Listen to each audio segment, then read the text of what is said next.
300 subscribers. Thank you all for this so much. It really does mean a lot to me. I was gonna do Pac-Man World 2 Repack as my 300 subscriber special, but I was working on this and I thought this is more special. Enjoy.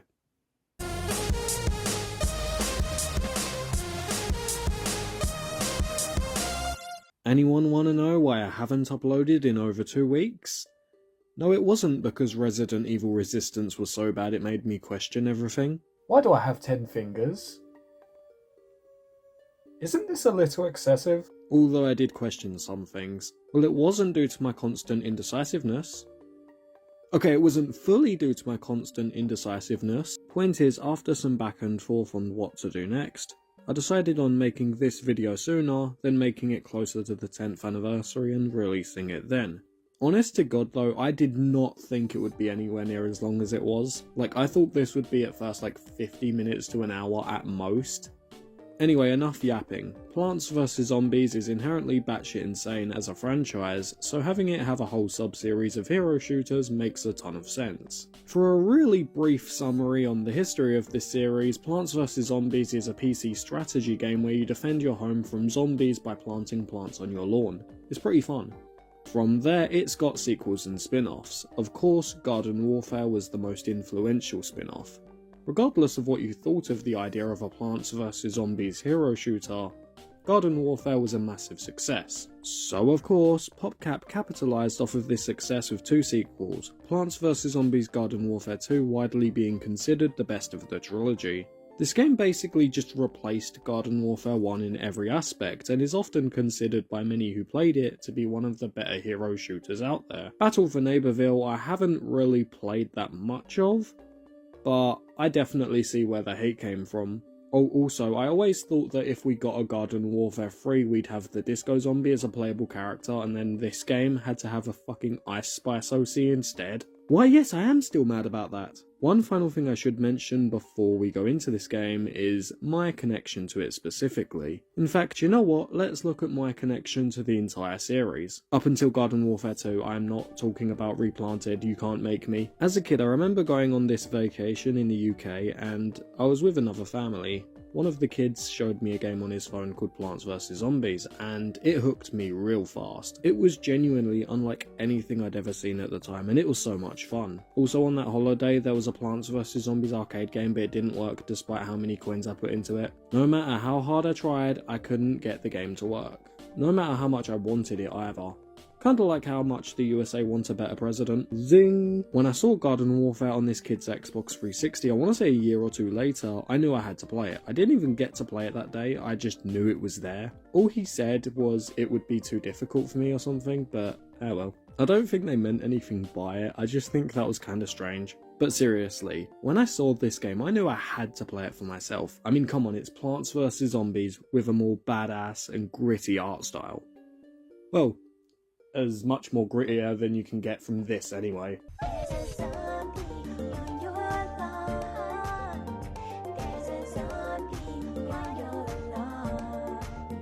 On that Christmas, I got the epic, legendary game that was Plants vs Zombies Garden Warfare. Oh, also an Xbox because the game wasn't on Wii U. With me knowing Garden Warfare 2 was coming out this February, you know I was excited. In between the period of February and that June, aka my birthday, I was watching so much YouTube content on Garden Warfare 2. More specifically Stampy Cat, a bit of Dan TDM as well, and of course Zack Scott Games. That's actually how I got into his content. And yes, that is why I parodied him for my YouTube intro. When my birthday actually rolled around, we went to the game store and I picked out the game.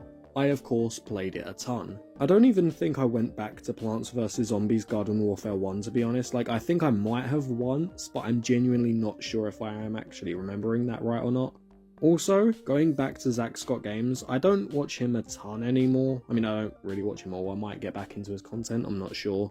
But like, this dude actually scares me because just look at how many videos he's done on Plants vs Zombies 2. 1,261 videos. That is actually unhinged, but I have to respect the grind. Cut to 2 years later, on my birthday in 2018, I got a PS4 instead and got rid of my Xbox, as outside of Garden Warfare 2 I just didn't play it. Oh, also Garden Warfare 2 didn't have a Wii U port. The best part is I actually found the game for £3.19 on deal on the PlayStation Store in early July that year. This game was also my first ever Platinum trophy. Platinum hunting is something I do with a few games every year, but it wasn't something I was dedicated to. Cut to the start of 2024, I had 15 total. I then doubled my Platinum count to 30 over that year, got to 51 by the end of 2025, and now I'm still at 51. I've been focusing on a very long Platinum. Oops. Before I move on from trophy talk, there is bullshit about this game I just need to shut down right now. This game does not have an unobtainable Platinum trophy. There was some extra trophies through a free update, but they do not go towards the Platinum. Those are the ones you can't get anymore. The main trophy list and the Platinum are all completable. And while we're talking about bullshit and misconceptions, Battle for Neighborville is Garden Warfare 3. It's got a different name, but functionally, it's a third Garden Warfare. Quit the copium. We're not ever getting a new one anyway. Plus the Bloodborne fans really need that. And now, of course, Plants vs Zombies Garden Warfare 2 is gonna be a decade old. By the time you're watching this video, it may actually be over a decade old. That's crazy. This game was a cornerstone to my childhood. Yeah, of course it wasn't my favourite franchise of all time or anything. I mean, there was Mario, Rabbids and Skylanders right there. But this is still a very important game to me. That's why I wanted it to be as good and long as possible. You know, without going to scraping every tiny detail like that one guy who made the 6-hour-long Toy Story 4 review. Watch EA do absolutely fuck all for the anniversary except put the game on sale. To find out why this game's so amazing though, and my game of the year, look, if Game Awards can give it to Overwatch, I can give it to this. Let's dive deep into the controller and play Plants vs Zombies Garden Warfare 2. Oh, also, voting tournament round 2, put in the comments which game you'd rather I play. I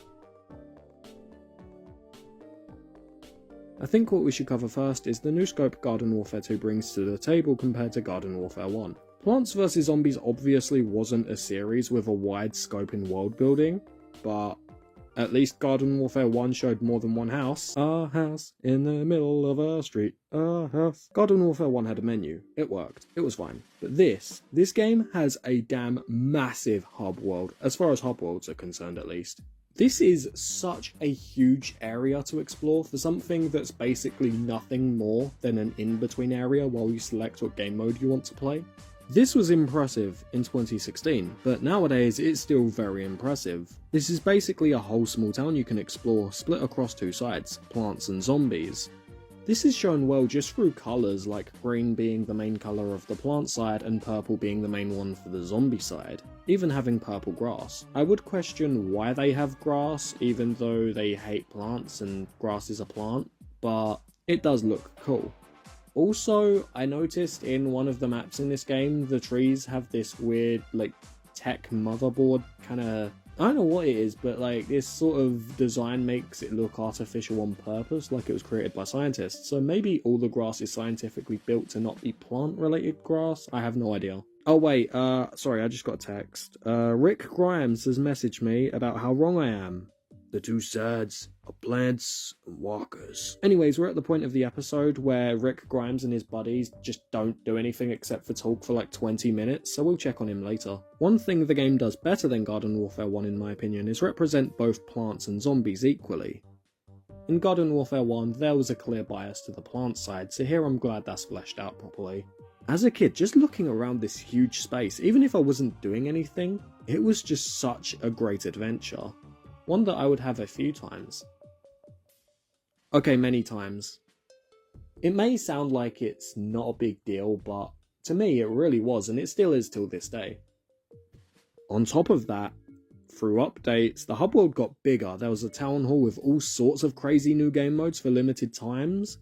And on top of that, a whole new section of the hub world. While I'm not going to dive deep into the Nomus stuff in this video, I mean, this video is already going to be giant enough as it is, it's still really cool. So much effort where it really wasn't needed, like, they could have just done a menu and that would have been fine. Hell, I mean, with stuff like Marvel Rivals, we still get that with hero shooters till this day, just a menu, because it does work. They didn't need to do this, but again, I'm so glad they did. On top of that, it's just more impressive as it's part of a franchise where the developers simply do not give a shit anymore. Oh, and if you think that's cool, you can literally start a garden warfare anywhere, anytime you want. All you gotta do is commit a bit of trespassing and bang, a garden warfare has started. This spawns way more enemies and the enemies all act way more aggressively, and it even spawns in a couple of bosses just to keep things even more interesting and challenging. You can even switch teams in the hub world whenever you want if you want to support both sides of a civil war. Wait, isn't this just that one mission in Spyro 2? Wait, canonically, why would Dave and Zomboss have these in their bases? Like, you can just switch sides in the character select anyway, so why is this inferior team swap option here to begin with, especially when canonically it makes no sense? Like, would Dave and Zomboss really just be okay with people switching sides? Each base also has info boards. These are really cool, things considered, and sticker books. These sticker books contain all the stickers you earn. These are things like cosmetics and whatever else. I'll go more in detail on that later, but just don't think for a second you're going to be able to easy 100% this game, because look at this.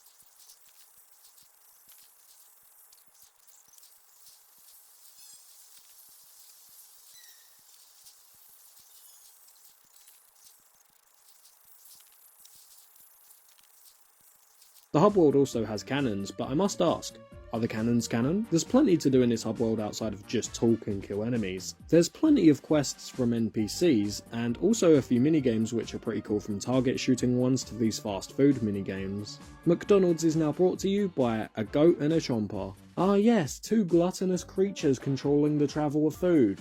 Wasn't there literally an Amazing World of Gumball episode literally all about this, where Richard was a food delivery guy and he ate the food? These minigames focus on moving around the map as fast as possible and making a delivery as fast as possible through routes that definitely aren't the most fast possible routes. Because of this, you order McDonald's, you wait a good while, your food arrives, and it's cold or at the very best lukewarm, especially with the fries being dead cold every time. It can cost more than just going to an actual McDonald's, ordering through the drive-thru, and driving home. Because of this, delivery is just a pain in the ass, but you do it anyway for quote-unquote convenience that isn't convenient whatsoever. Oh, also there's a good chance that some of your food's just missing and you just gotta live with that. And on top of that, what if they put cheese on your burger you asked for plain? This isn't a McDonald's thing, this is just a general thing that for some reason fast food places do, and they don't like it, and they don't listen all the time. Okay, seriously, unrelated rant aside, the inefficiency here is absurd. Like, look at this comparison here of me just playing the speed delivery chomper mission, and then just me as a regular chomper walking over to the destination from the place that the restaurant slash takeout place is.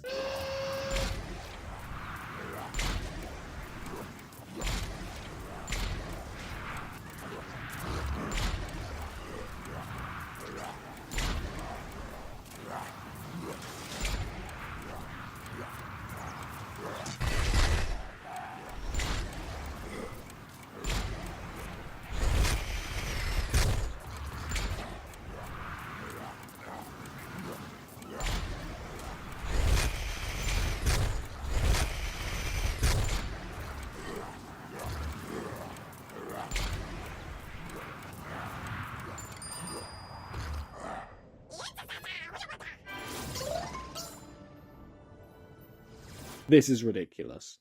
Wait, why are these customers just waiting in public for their delivery food?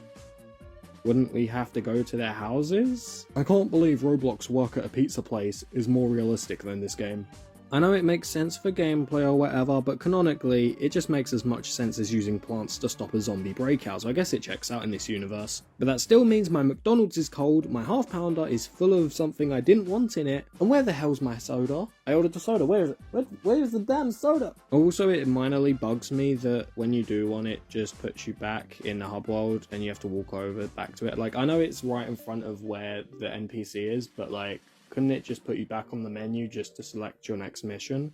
There's also this defend the flag mode where you have waves of enemies of different classes, a boss wave, and then an infinite wave after that, and you just defend the flag. Simple, but it's fun.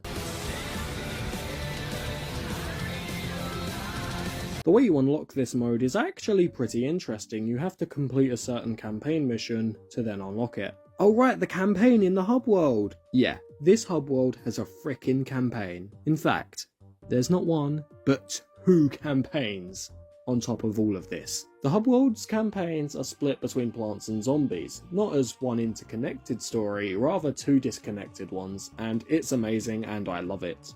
If I don't love it, I don't swallow. That's what she said!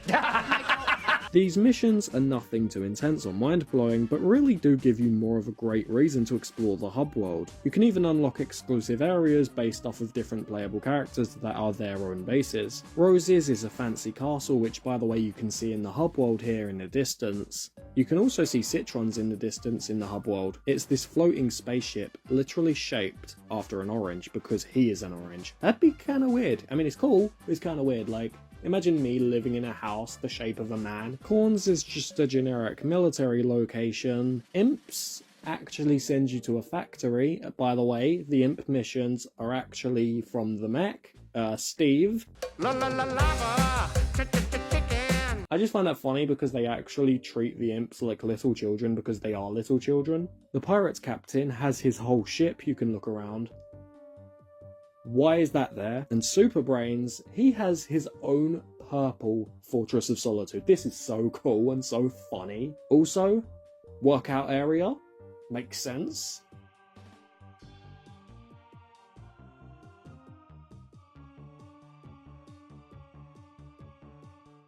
And a gift shop in his own base. The ego here is fantastic. I love it. Thanks for coming over, Mom. Why don't you buy a plushie of me? It's also pretty cold. Buy a jacket of me. It'll keep you warm on the way home. There is obviously a lot of creative ideas here. Things like forming this universe's Justice League and then fighting a boss together, or getting a wand for Rose that turns out to be evil and then you have to fight the evil created from it. Stuff like that, it's really cool. There is also, at the end of each campaign, this Infinity Time mode, and I'm not going to talk about it, a friend of mine is. Go Paprika! Infinity Time is a special endless game mode that is unlocked after you finish the game's main single-player quests. The premise of the mode is that you travel to Infinity to fight the gnomes, collecting time shards for reward at the end. The plants control Junkosaurus while the zombies control Mecha Cat. Both the dinosaur and the cat mechs play identically and have the same stats, other than Junkosaurus' center ability being a single concentrated beam, while Mecha Cat's center ability is a barrage of projectiles. In the past, both of these mechs were playable in a special PvP mode called Cats vs Dinos and the Trials of Gnomes DLC, but this is no longer playable unfortunately. Whenever you want to play the mode, it costs a minimum of 5 stars to start the mode if you want to go from the very first wave. Every time you beat 5 waves and get transported to a new area to notify the main color of the atmosphere, you gain the ability to start from the first wave of that area at the cost of a few extra stars and missing out on that extra few time shards than if you started up in the very first wave. The mode starts out throwing types of gnomes at you every wave by types such as shooty, explosive, or defensive. You win the wave by killing a certain amount of gnomes. Nemesis enemies are the king gnome bosses.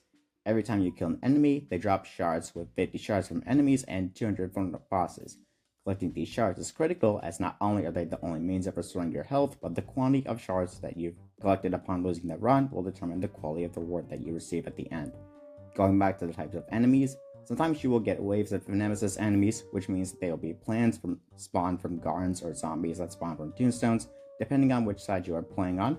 During these waves, you can encounter heroes, champions, and bosses simultaneously that spawn until you destroy the gardens or tombstones, just like you would in normal gameplay and the rest of the wave. I really like the addition of these Nemesis enemies into the game mode as it keeps the mode in universe while still offering some more distinction between Junkosaurus and Mecha Cat gameplay. When not dealing with gnomes or Nemesis enemies, it's important to quickly take out gnome floats and the king gnome bosses, as they can destabilize the time meter at the top if left unbothered. Once the meter runs out, the game is over. When it's time to collect your reward because you either ran out of health or the time meter was fully destabilized, all the time shards that you picked up from defeated enemies are deposited into the chest. The more shards that you collected, the better the rarity of your reward. In addition to reward, you do also get some extra coins. Overall, I found the mode quite fun in the cosmetic drops and incentivizing reward. I think that if you're the type of player that really enjoyed playing around with the Imps mechs, then you'll also like this game mode since it does have those same elements essentially. Thank you for the cameo.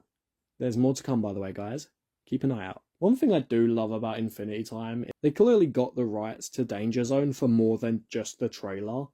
They didn't know what to do with it, So they had the trailer in the game when you boot up the game, but then they also just threw it here and it kind of works.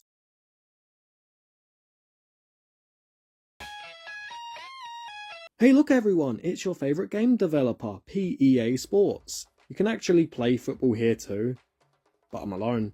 Well, at least I can't lose. Oh fuck, why is this door here? What purpose does it serve? Does it secretly have a portal feature? One last thing I will say about the campaign real quick is I feel like the plant one was fine in terms of keeping things somewhat connected, but it didn't feel like it was truly things that are all connected together. It was just, oh, you're a leaf agent, do these things. But then the zombie campaign has a really tight setup with you trying to be the top zombie, so it explains more why you do all these different things.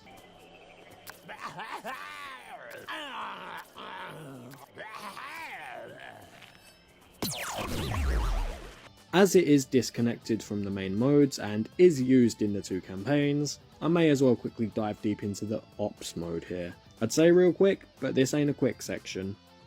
Again, the video's very long, okay? This mode doesn't show up with the other multiplayer modes, and it makes a lot of sense. It's its own disconnected experience and plays super differently. This was also the case in Garden Warfare 1. Oh, by the way, might as well mention here, I was going to do Garden Warfare 1 as a video last year, and then this year do the sequel. I thought everything I was going to say in that video was going to be said here anyway. So yeah, this is basically a combination of both videos, on top of a ton of other shit that I wanted to talk about, that is of course for Garden Warfare 2. To describe this mode briefly, it's Plants vs Zombies COD Zombies. To describe it in more than that, as this is in fact a review, you and 3 other players on your team grow a garden or graveyard and have to survive 10 waves without a team wipeout or your garden/graveyard being destroyed. At your disposal you have plant pots and zombots too. They essentially behave as stationary AI allies and work like plants used to in the original Plants vs Zombies. The plants or zombies you're going against come in at waves from 1 to 10. And at 5 to 10 you can even have full-on boss fights. Each boss has their own tricks you need to be careful of and their own allies that come in with them. But what is my biggest piece of advice for this mode? If I ever had to give any piece of advice, do not play Chomper. He quite frankly is by far the weakest here with all the anti-vor and the consumption protections specific enemies have here. The bosses also cannot be eaten. Oh, and by the way, with certain enemies and all bosses, if you see the bite mark come up, this does not eat them. It just has you try to and then fail. Because of that you have to ignore it and not attack the enemy, or try it and then get countered. On top of that, the animation that plays out wastes your time and allows you to get hit easily. On top of all of that though, Chomper is just slower to use in terms of getting kills, and he is melee basically. Chomper just flat out wasn't built for this mode in mind, and there's nothing wrong with that, just don't play him here. I could say, oh I beg you don't play Chomper, but why would I beg? I mean, it's very unlikely we're going to play together, so it really doesn't affect me. I'm just giving you my advice. You can also plant a money garden, which gives you more money for a tiny fee. Anyone who says money doesn't grow on trees, look at this. There is also side objectives at wave 3 and 8, and these can give you more variety through gameplay and more money if you complete them. One of them is even vase breakers. Bet you didn't expect me to be in here, did you? Oh, and for some reason, one of the ones you can have on Graveyard Ops with the zombies is getting Pop-Tarts and they squeak like dog toys.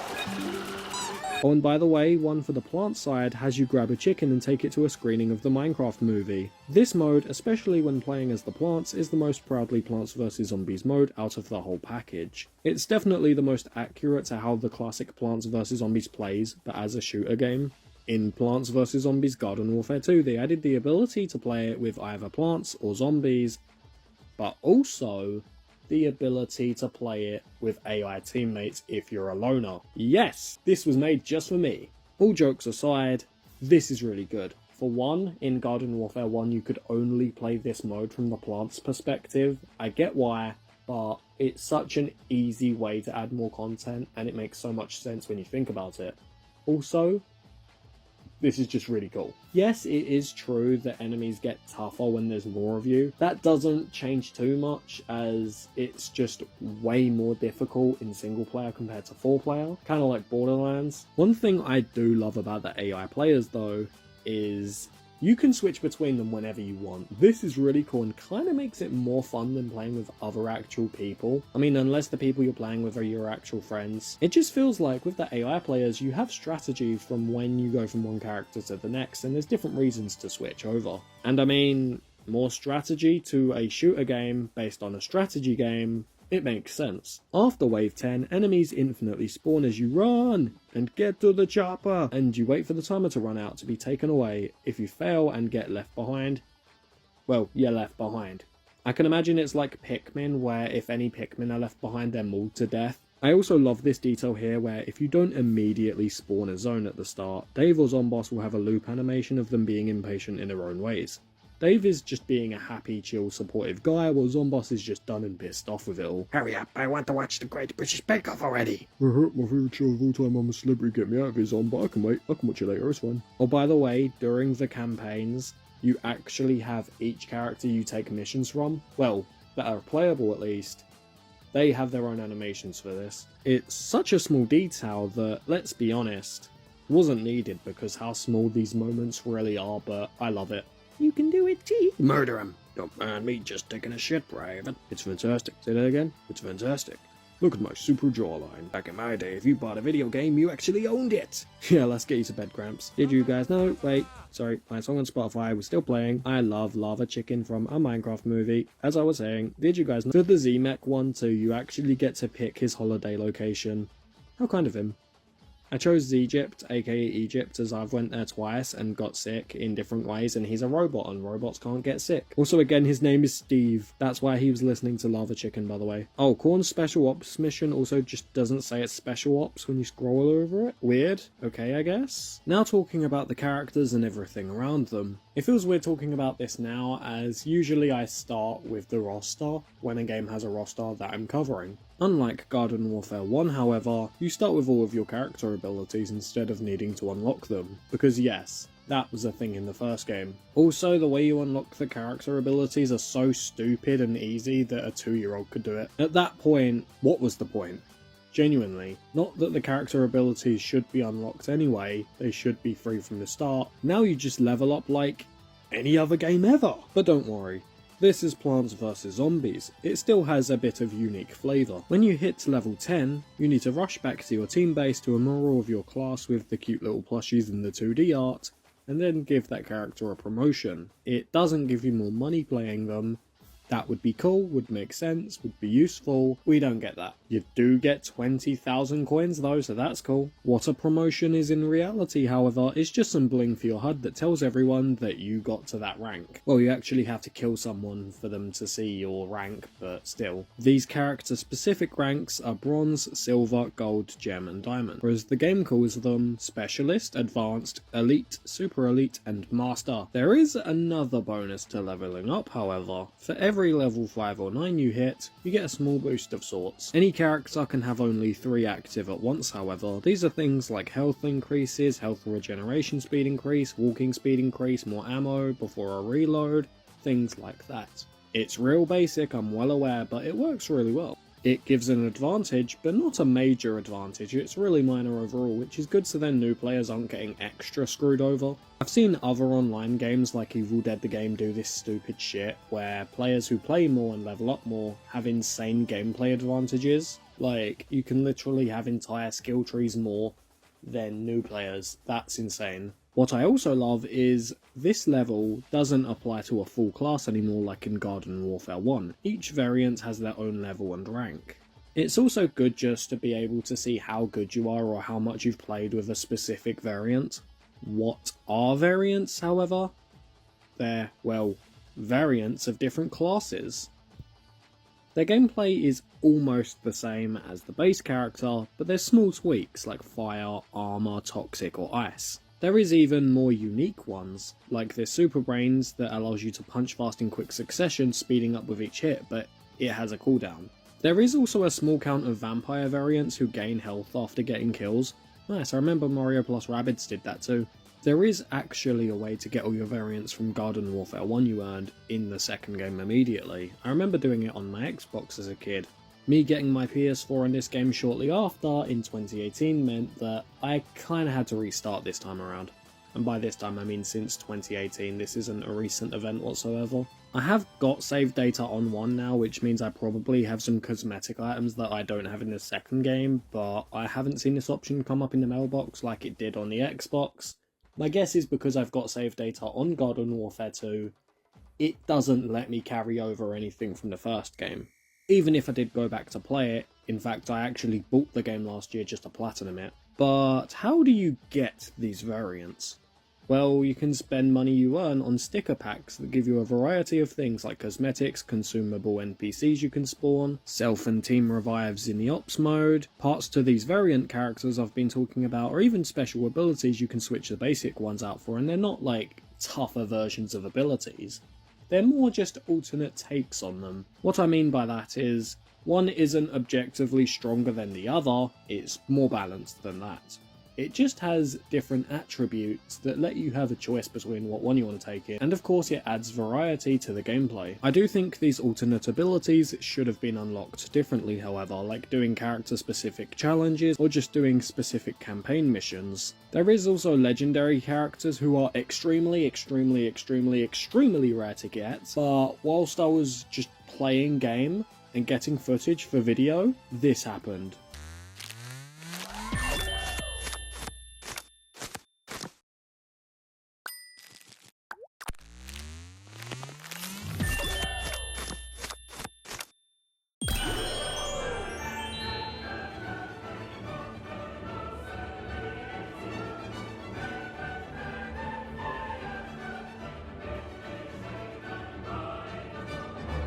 There is also a merchant in this game known as Rux. He occasionally sells legendary pieces like cosmetics and of course variant pieces. He also sells specific different abilities. Wow, okay. Very nice, another way to get those. Well, okay, the alternate abilities are mostly just skins for their existing abilities, but there's a few unique ones.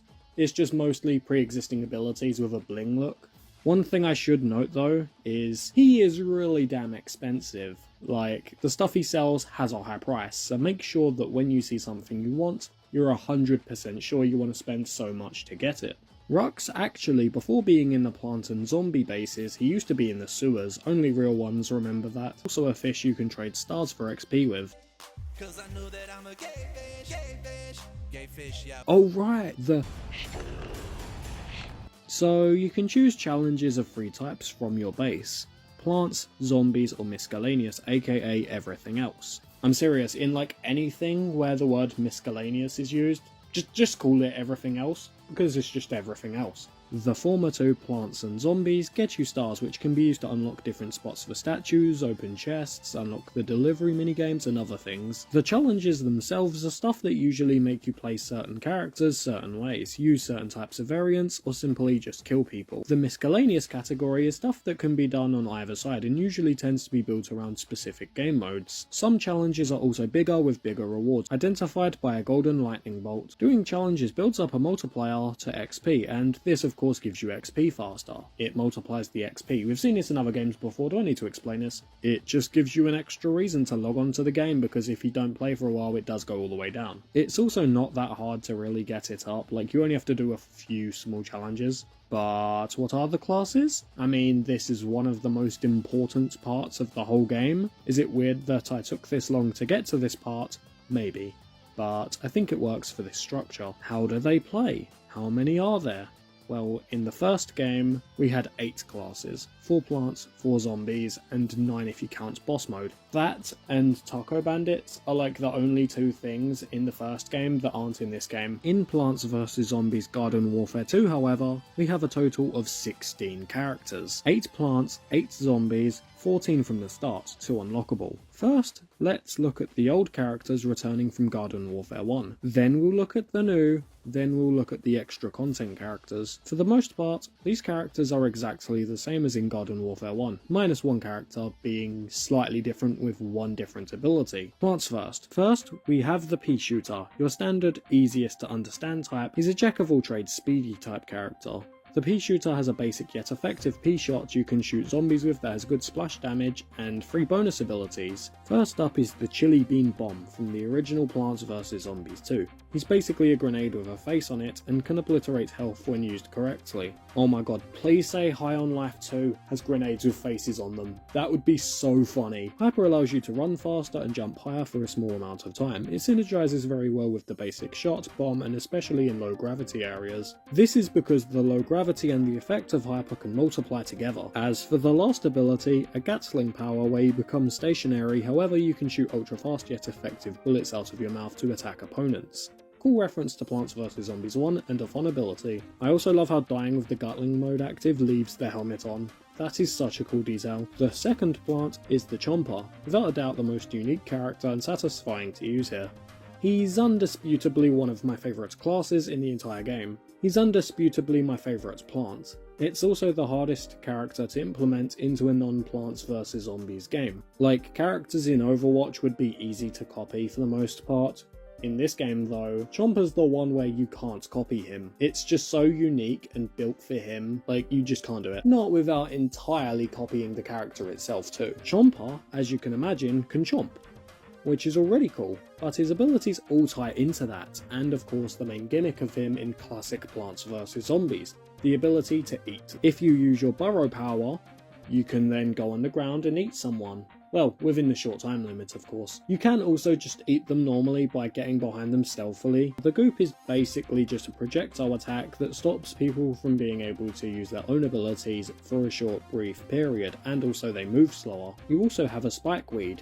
It's basically like a trap you place on the floor, and if a zombie steps in it, they get stuck. It does damage to them, and if you're nearby, you can eat them. There is some abilities other characters have that stop them from being able to be eaten. For example, the Engineer has jackhammers and turrets, but then the Pirate has barrels and cannons. Oh, also Engineer has a stun ability that can unburrow you. Being still whilst underground also can make you invisible to others for sneak attacks. I do love how all 3 abilities are linked to Chomper's main gameplay gimmick of consumption. It really helps tie these abilities together better and make everything feel truly connected. I also should of course mention the main weakness Chomper has. Whilst you're eating someone, you take a few seconds to fully digest them. During this period, you can't use any ability, you're slower, and anyone can attack you. Also, if zombies are really quick, they can stop you from finishing your eating of someone. I should also mention, if you do eat someone, unlike any other character who's died by any other cause, you can't revive them.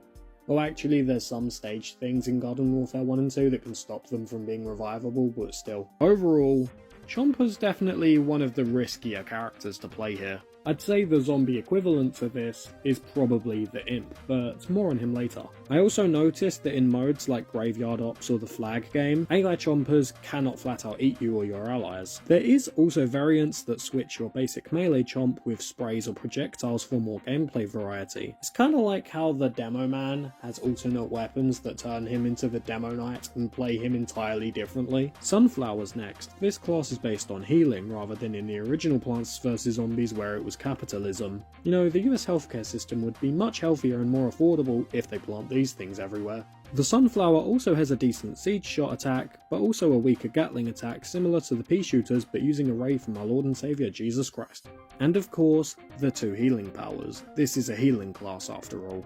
The first is a leash of sorts where you can connect to an up close player to heal them. If you split up too far though, it deactivates. Kinda like that one Cheryl Mason perk in Dead by Daylight. Oh shit, yeah, that game turns 10 this year too!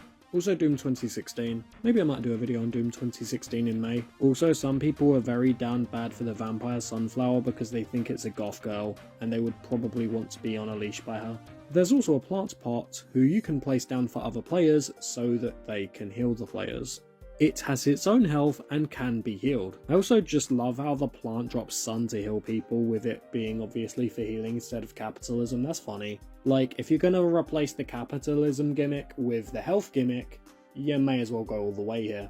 Also, as Sunflower and Scientist are both healers, they can both revive players twice as fast.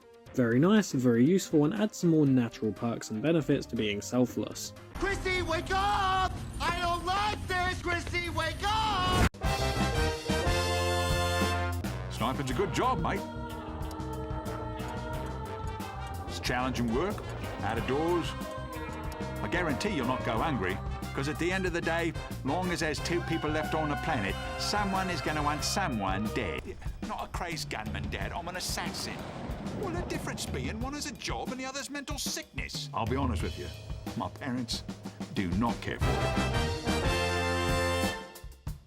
I think his mate saw me. Yes, he did.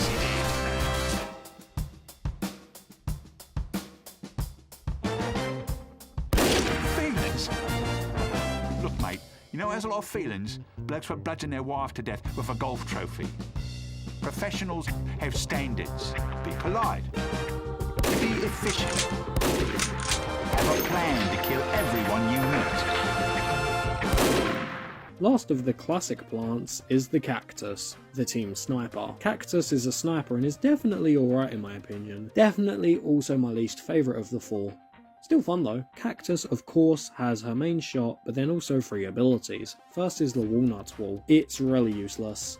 People can just jump over it or destroy it with no issue, or even just walk around it. On top of that, it doesn't even work at protecting you and being used as cover because people can still shoot you in the head no problem. There is a variant to this move which replaces it with an Iron Maiden from Plants vs Zombies 2 and it works a lot better. Next up is Potato Mine. It's a very classic Plants from Plants vs Zombies 1. It's a powerful little mine you should be really careful for as a zombie because they can be hard to spot. Stepping on one of these will basically instantly kill you. Funny how Plants vs Zombies Garden Warfare's sniper gets explosive potatoes and TF2 sniper gets a jar of piss. I don't know what to make of that, it's just funny. Lastly is the Garlic Drone, a small drone Cyclops garlic thing that can shoot from above, scout the map fast, and of course drop down airstrikes, as Cyclops garlics would do in real life if they existed, and as they don't exist you can't prove me wrong, so just trust me and take my word for it. As for the classic 4 zombies, Foot Soldier named after his fetish, is a standard soldier type class of a gun.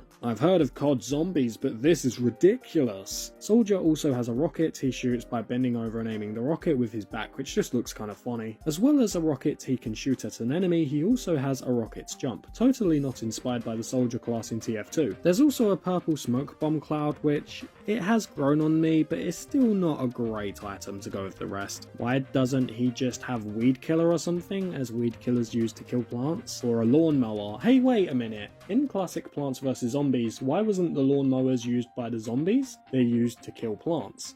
And if anyone wants to get smart and say, well actually they kill grass, they also kill plants, also grass is a plant, so either way I'm correct. Engineer is up next and his special skill is showing off his ass crack. Cool, can he start up an OnlyFans to get money to keep his game server up? You know, or Vampire Sunflower could do that, or Rose, because let's be honest, some fans of this game are weird. With that said, who has a better ass, Foot Soldier or Engineer? He also has a jackhammer to move around fast and EMP-like power that can stun enemies and unburrow chompers. Lastly, his ability that got changed. In the first game he had a drone like Cactus, but in this game there was a character who it made more sense for them to have it.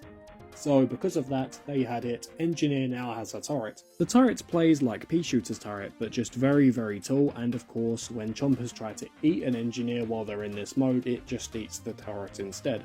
I do think there should have been an unlockable alternate ability though, that just goes over this, or even just you start with it, where the engineer can have the drone instead. Like if people want to play him like you used to play, now you can. Engineer and Rose also both have their own exclusive ability in the Turf Takeover game mode. Whatever character on the attacker team, whether it be Rose or Engineer, they have the ability to create a teleporter and mini AI turrets of sorts. Wow Engineer, you're really being subtle with your TF2 inspirations. Swear to God, the healer of this game better not play like Medic. Scientist, he's a healer. He plays nothing like Medic. He has a healing station which is very stationary and doesn't move. It basically plays like the plant pot that the Sunflower had. There is the alternative ability for it, which actually is the Sunflower's leash, but of course for the Scientist, and I prefer that. There's also a warp ability, which it's alright I guess, it's not that good.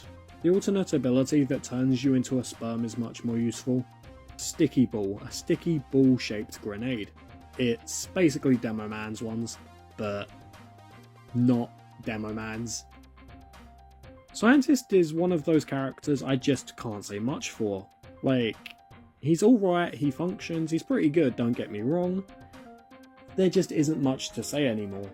Like, he just has abilities that other characters have, and his unique ones just really aren't that special. Like, again, they're not bad, there's just not much I can say about them. Hey now, you're an all-star, throw a child bomb, tackle. You also get the chance to place actually good barriers. Suck it, Cactus. And oh man, the minigun is so satisfying and fun to use. So here's the new guys. We'll start with the base game editions, and then of course the free update characters you had to unlock or buy. But first, a fun fact. So there was a feature in Garden Warfare 2 at launch called Character Import. I don't know if it's still available anymore or not, but it'd basically give you every variant that you had from Garden Warfare 1. The only exceptions were the collabs. To talk about the collabs, here's Kovu. Thanks, Plushpaw. Plants vs. Zombies Garden Warfare 1 had a small share of collab content, if that's true, but did you remember the iconic Lombax ears from Ratchet & Clank? Well, Garden Warfare 1 gave our Cactus and All-Star zombie a fantastic makeover, letting them sport those instantly recognizable ears. But the collaborations didn't stop there, actually, and we also saw some truly unique character variants emerge. First up, we had a duo inspired by the fiery spirit of Cheetos. Not the hot Cheetos, though, with Chomper and Scientist getting a Chester Cheetah-themed twist. These were initially exclusive, but thankfully, they were later made available to everyone, adding a splash of cheesy fun for everyone.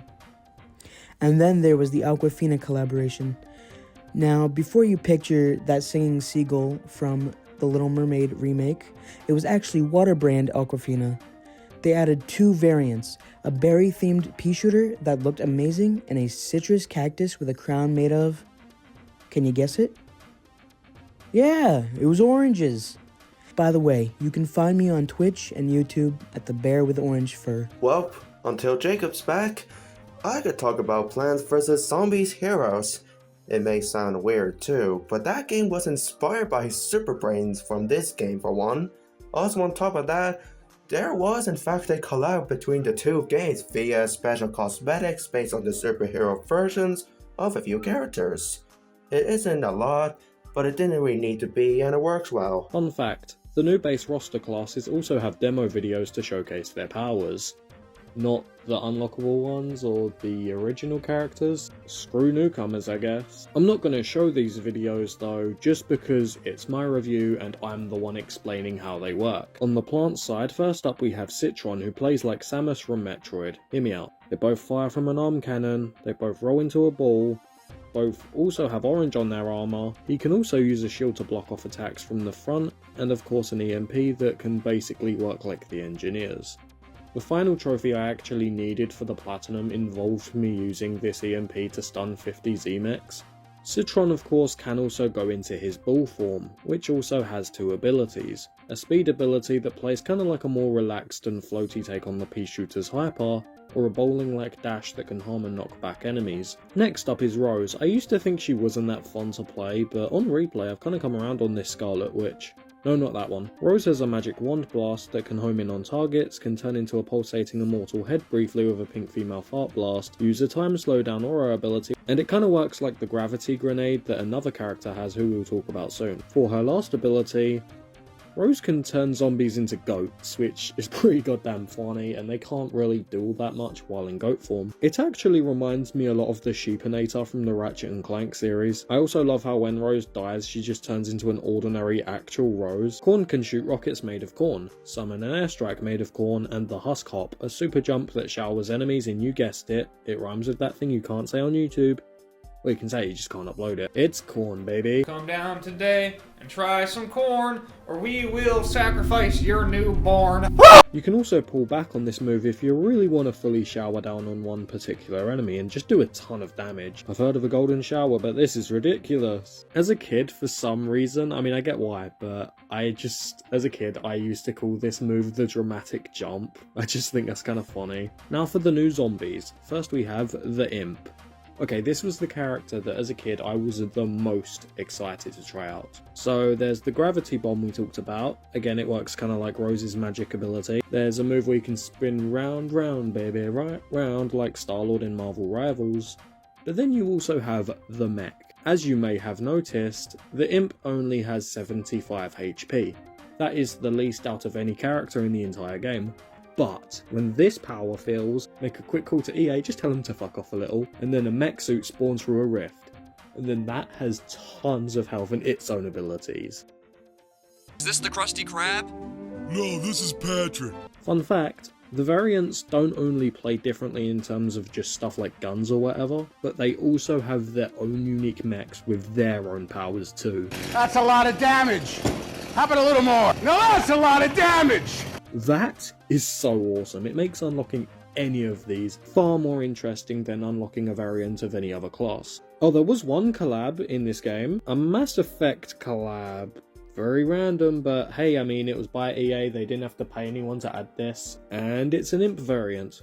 Very nice. I really don't get though that if they wanted to do EA collabs because they own the rights, why didn't they do an Isaac Clarke foot soldier? That would make so much sense. Especially because Dead Space has collabed in so many other games, even PlayStation All-Stars. Watch my PlayStation All-Stars video if you haven't already, it's one of my favourites. In fact, it is my favourite, but now this one might be my new favourite. This video I'm doing right now, the Garden Warfare 2 one. The hub world does actually have a Dead Space reference at least, so that's cool. I honestly think, just to sidetrack a bit, EA would probably do really well if they did more collabs. Like, you could have the Hazelight protagonists in Fortnite, you could have Plants vs Zombies cross Bloons TD battles, that would be awesome. You could put Vince Young from Madden 08 in the next Smash Brothers. The possibilities are endless. Oh, back to Imp, he also has a jetpack. Neato. One last thing I should mention is the power shifting here does honestly feel really great and natural, and it works really well. Not like Resident Evil ReVerse or Resistance. Next up is the pirate, Captain Deadbeard. One cool trait about him is that he, like Super Brains, he has a very different kind of basic ability. You see, his basic shot is split into two different ones. It depends on whether you're aiming into zoom or not. If you're not, it's a shotgun-like shot, but then if you are, it's more of a sniper shot. As for the pirate's abilities, a parrot drone plays like the garlic drone, very nice. It's also why the engineer no longer has a drone because, well, the pirate does now. Why does the pirate look at a map when he's using it? I mean, it's a funny animation and all, but how does that work? I'm genuinely curious. Beardy Boy over here also has a cannon that you can pull out and mount to shoot powerful large cannonballs or please the wife, whichever you prefer. Lastly is an explosive attack that's barrels of fun, I assure you. Well, just one barrel of fun, but still, it's that one barrel of fun, and it's a lot of fun. It reminds me of Metal Gear Solid when Snake has the cardboard box over himself. Dun dun dun dun dun dun dun dun dun. With that said, I don't think I'll ever get a better pirate clip than this one I got in 2024 playing Gnome Bomb. Like, look at this, holy shit.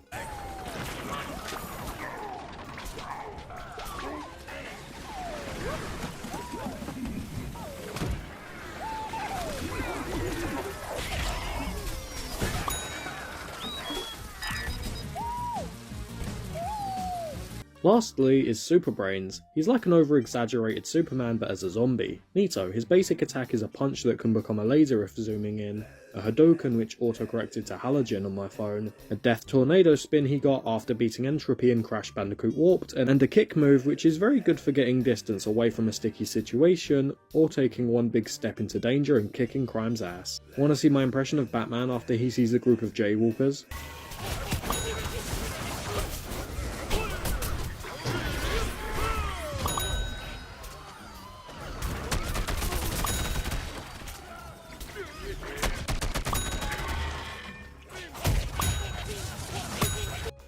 Last of all were two characters who were added later you could unlock through tons of grinding, which is harder to do now because the community events are rarer. Of course they are. Or just paying a DLC pack. That's honestly, just pay the DLC, it's much easier. Long story short, Gnomeburst Trials, absurd grinding, two characters. These characters were Torchwood and Hovergoat 3000. I would have expected Disco Zombie, as the plant one was a zombie boss turned into a full character, so it makes sense for the zombie side to do that too, but you know what, I like this guy. Hovergoat just has a really cool design. I love the cool retro look of the thing, and he has a really nice colour scheme. He's also pretty fun to play too. You could even say he's the guy. Torchwood has a really good main attack that's a lot like the All-Stars one, and if you haven't noticed by his larger health, his build, and the fact that he shoots like All-Star, he's the closest thing this game has to a tank class. You know what, yes, let's consider this guy a tank. He has a fire up, shoot faster mode, which really helps and looks awesome by the way, and he can breathe fire like a dragon. I didn't know I was playing Yakuza like a dragon. What do you mean that game doesn't star a dragon in it? Is this man at least like a dragon? Why is his name Itchy Balls and why is he in Sonic Crossworlds instead of Kiryu? Oh, also, as much as this does fit Torchwood, they copied this ability idea from the Dragon Mech the Imp has. Fuck! Also, as much as this Fire Breath ability does fit Torchwood, they copied his ability idea from the Dragon Mech that the Imp has. He also does that shrink into non-anthro version of himself on death like Rose, but here it just doesn't make sense as Rose does it because of her magic powers. Also, logs are not that small. Hovergoat, or as I'm going to call him Zane because it fits him, he has no canon name as well, so just let me have this one. Has a laser gun as his basic attack. He also, believe it or not, has 3 other abilities, you know, like the other 15 characters in this game. He has a leash beam like the Sunflower, but this one boosts Shutterli's basic attack strength, which is cool and a unique twist onto the concept. I feel like this is something that Torchwood probably should have had, seeing as that's kind of what Torchwood does in the classic PvZ, you know, how he has the fire and then if pea shooters, like, they shoot behind him, they have the fire peas. That kind of... It makes more sense as a Torchwood ability. If I could, I would give that to Torchwood, and then I would give Hovergoat the insane fire-up ability that he has, where he turns blue. I think that would just make more sense for Hovergoat. And the third is a limited time speed boost, which actually does help quite a lot, but also if you're nearby enough to another zombie, it also gives them a speed boost. These two don't have variants per se, but they do actually have costumes. I gotta say, there's a lot of variety in these 16 characters. There also was of course scrapped characters for Garden Warfare 2, alongside Garden Warfare 1 having some scrapped characters too. To tell you more about this, I have a cameo section by the artist who made my profile picture. Please enjoy my dear pal, Olo Zombie. Don't worry, he's not an actual zombie. I mean, if he was, they would have to add another plant in as well. Hi there, Olo Zombie here, and this is my segment where I'll be talking about one of my favorite things in games, and that is scrapped content. And Garden Warfare series sure has a ton of it. Starting off with Garden Warfare 1, that had a bunch of scrapped content and overall planned to be a bit more realistic when it comes to the art style. For example, some zombies had different designs, like the foot soldier was more realistic, like closer resembling a SWAT soldier rather than what we got in the final game. The characters went over many changes, especially the scientist that was going to be a completely different character in the concepts. The first idea was a gravedigger that wasn't much of a healer, but kind of a summoner when he was planned to be able to spawn AI zombies that you can see in the ops screen, the Garden Ops. Before Garden Warfare 2 was planned, the first game was going to get a content update that adds a bunch of content like the Imp class and zombified version of regular maps, which suggests that Herbal Assault was considered Garden Warfare 1. Though as we may know, all this content ended up becoming an entire new game. Now it seems like instead of adding this update, they would rather just make a brand new game. Now we got Garden Warfare 2. Some zombified maps were added. By some I mean only one, the Aqua Park. But the original version was never rolled back to the sequel. And then Garden Warfare 2 has its own share of scrapped content, even more than the Garden Warfare 1. There's a lot of small things, like early version of weapons for the characters, like some characters were meant to have different weapons, like Citron was going to have a more automatic weapon, kind of like the All-Star, and some abilities that survived from Garden Warfare 1 but were never implemented, like the engineer drone. When it comes to the characters, there isn't much. Guessing by the fact that the skins of Torchwood and Coppergold had their own icons possibly could mean that they were originally going to be variants for those characters, but they ended up just being skins. Another scrapped character were their laser goats for both teams and both having the same set of abilities. The only difference between them was the color and some smaller details, but they were likely replaced with the Cats and Dinos mode. The most interesting area of scrapped Garden Warfare 2 content, in my opinion, are the scrapped unseen boss hunt bosses. There were over 6 scrapped bosses, some completed more than others. The plant side had Super Chili Bean, the Beatboxers, the Orange Juice Robot, and the Imitator. and the zombie side had a crab robot and renegade imp. I will go over them quickly, as I don't know how long this section is going to be. The Super Chili Bean, Imitator and Renegade Imp are the most completed of them all. Super Chili is mostly a reskin of the Super Bean, is similar to the Picho's Sombrero Bean ability. I couldn't find any gimmick that would happen during the fight for this one. The Imitator was going to be his own character, but once in a while he would transform to one of the zombie bosses and then come back once his disguise is being defeated. I find it cool how it's almost like if zombies were fighting each other. The Renegade Imp was going to be either a hunt boss or a playable variant, as he has a playable version within the files of the game. If you want to have an in-depth analysis, I recommend you to do your own research. There is much more things I haven't talked about here. For people who are interested in the development of games, it's really worth checking out, and there's so much of it, it's really cool. I was the voice, and this was Garden Warfare 2's scrapped content in a nutshell. Now to the scheduled program. Okay, who wants to talk about maps now? No? You don't? Okay, there's crazy options that you can use on matches against AI players. Things like infinite ammo or other bonuses. That's cool. It does give you basically no money at all if you use them though, so that kind of sucks. I don't get that either, because like, the crazy options apply to every character, not just yourself. And like the AI enemies also get this bonus. The Town Hall randomly has events. The one at the minute is one where you have the new zombies versus the old plants. That's cool. Okay, now for the maps, seriously. What, you still don't want me to talk about the maps? The 7 main modes we can dive into here via a portal. Luckily for you, it looks for the best match. Only for you though, no one else. Does it bug anyone else or just me that part of Zomboss's eye just isn't textured correctly here? Because that always bugged me since 2016. First is the beginner mode, which doesn't allow cosmetics, variants, abilities or upgrades. Wow, I don't know what's lower, time in this mode or the amount of fucks I give about it. Oh wait, they're both 0, never mind. Guess it's a tie. We then have the big boy modes, also known as the socially acceptable modes. These modes are Team Vanquish, Vanquish Confirmed, Turf Takeover, Suburbanation, and Gnome Bomb. There's also mixed mode, but I didn't really count that as that's basically just all the modes hybrided together. Well, all the non-beginner modes hybrided together, like it's just a roulette of all of them. I guess you could say it's kind of like a box of chocolates, you never know what you're going to get. Someone should definitely make a movie with that quote in it. Mixed mode and Turf Takeover are the two that most players are going to be on. First up is Team Vanquish. Not much to really say here, so I'll talk about both this and Vanquish Confirmed together, as they're basically the same apart from a few small differences. Differences that matter a lot, but they're mostly the same. 2 teams fight to the death. Can you guess what those teams are? Edward and Jacob.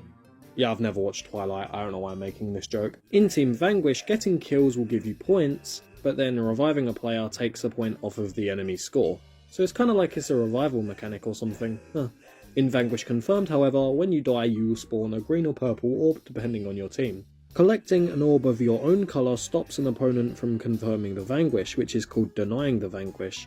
In the same way, you getting an enemy orb will confirm a Vanquish, giving you the point. These are basically the same for the most part, but still different in important ways. I think Confirmed is better here, as there's more thought and strategy that goes into it. I mean, this game is a shooter based off of a strategy game, it makes sense to add more strategy. The differences to Confirmed really don't get in the way of the flow of the match at all. You also get more XP for it. Next up is Turf Takeover, the most campaign-like mode here that isn't the campaign. This is also the biggest mode in both Garden Warfare 1 and 2, by the way. One team defends and the other team tries to capture. It's different depending on what the map is. The reason why is because they have certain stories and events that take place, and it matters what side is doing what. Each zone has a timer.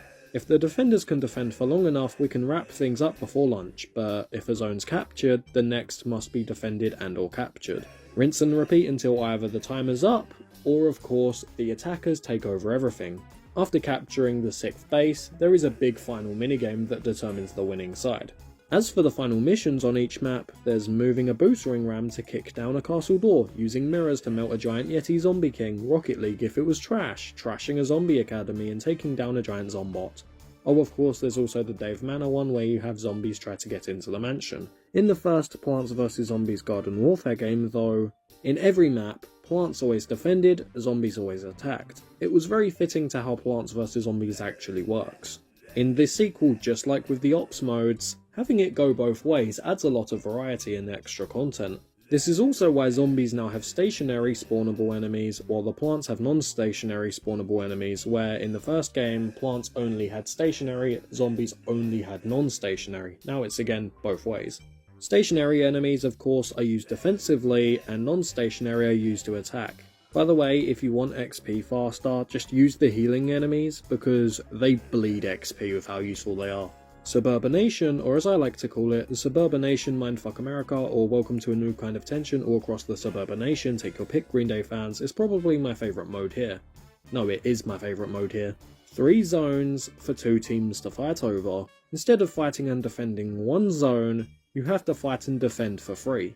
It's a lot more fun as people are going to be more spread around on the map trying to take over and save different bases. It's also one of the more simpler modes in this game, but I just love it so much. I would like to see Marvel Rivals try this, maybe have more people on the 2 teams at once of course, because I just don't think it would work with 6 per team. If you have all 3 bases at once, you achieve Suburbanation. It doesn't get you the win, it just gets you points faster because you need points to win, not just capturing all 3. Lastly is Gnome Bomb. Gnome Bomb, you're my Gnome Bomb. Oh wait, Taco Bandits didn't return. I think I can live without it. No, I can't. Even though I can't remember how the game mode works because nobody plays that anymore, so I couldn't replay it in 2025. I think I can live without it, even though I didn't play it when I played Garden Warfare 1 again last year because no one was on it. No, I can't. Who am I kidding? Gnome Bomb fills a map with 6 zones. 3 plants, 3 zombies. Players need to grab the titular gnome. He has a bomb in his hands, if you couldn't tell. Whoever has the gnome bomb then needs to take it to an enemy base, and the team needs to try to defend while the zombies try to pull it out before it explodes. One thing to note is this is the most teamwork heavy mode in the game, because for one, not only are you attacking and defending like in other modes, but also, the person with the gnome bomb can't use any special abilities. In fact, it will even kick you out of the mech if you're the imp in the mech when you grab the bomb. This of course does make you way weaker and easier to kill, but on top of that, every other player in the game can see where you are as soon as you grab it. So yeah, you're kinda screwed and you need your team's help. It's also kinda more realistic, as if you're holding onto something with both hands you aren't going to be able to do much else. Unless you're a 4-armed blue thing that just won't shut the fuck up. Also wants to make a 1 hour plus long Garden Warfare 2 video for some reason. I don't know anyone like that. Tell me if you do in the comments. Blow up the most zones within the time limit, or blow up all on the other side to then win. If the timer runs out and you're at a tie, you enter overtime until a gnome is planted onto another zone. I have literally had matches where the overtime was way longer than the time before that in the match. I'm not even joking. I should also mention that in overtime, once you do get a gnome onto a base, it blows up immediately. And I know I already did show it, but man, the clip I got as Pirate here in 2024 made me feel like a boss, and I just need to show you guys again because it was so satisfying.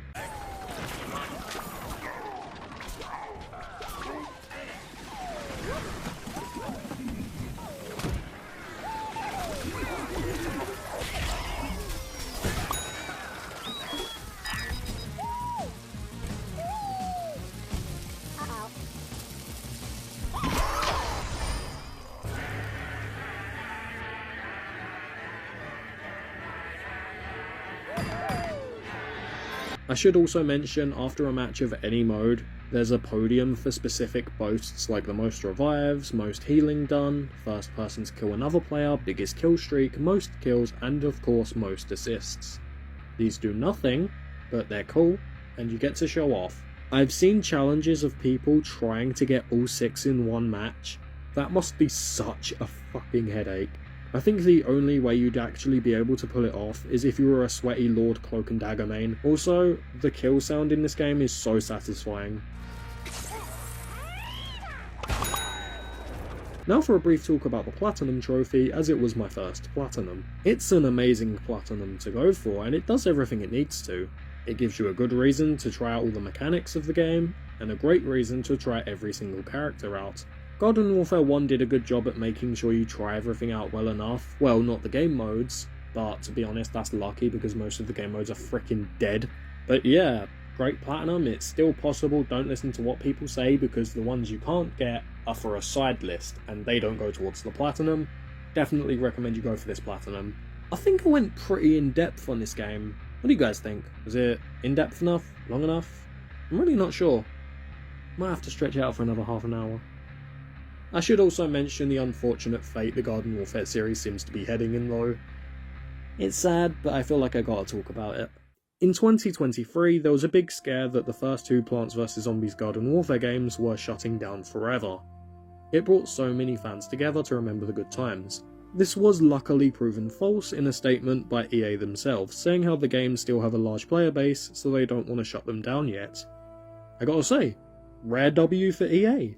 Some people really didn't take away from this scare what I did, because whilst everyone kinda just dropped it and went back to not worrying, me included, eventually I realised I can't do that. Garden Warfare 1 is especially suffering through this whole player count drop. I went for the platinum in 2025 for Garden Warfare 1 and I gotta say, it's really bad. The only mode where I consistently got into lobbies was Gardens and Graveyards, and sometimes Team Vanquish, sometimes Garden Ops, and that was it. A platinum trophy YouTuber I really like, Study, also did go through all the Plants vs Zombies platinums, and he did mention here how things had gotten really bad, how it just felt like there was only specific times of day that people actually did go on to play the game. Online games don't last forever. They can't be preserved forever in the traditional sense, just because they need servers to be up to be accessible. I think the best way to preserve these games is by having you be able to play offline on them, but I mean, you need to connect to a server and EA don't seem to be changing that. Another idea I have is Plants vs Zombies Garden Warfare Replanted. It would basically be like LEGO Star Wars The Complete Saga, just hybriding the first two games together. And of course, you can play without an internet connection, even just against bots. I hate to say it, but as a series, Garden Warfare is probably dead. Like, we're not getting a quote-unquote Garden Warfare 3 even though we had Neighborville. We're not getting anything new, and let's be honest, these servers aren't going to last much longer. I doubt they'll still be up in 2028. It's also pretty clear EA and PopCap just don't care about Plants vs Zombies anymore. I mean, using AI upscaling on a remaster, doing nothing for the game's 16th anniversary except put on deals on the mobile phone port. Oh, and an anniversary YouTube video, that changes everything! Think about it, the 2023 scare was shut down by EA saying they recognise people still enjoy it, even focusing on the fact that it's EA we're talking about aside a second.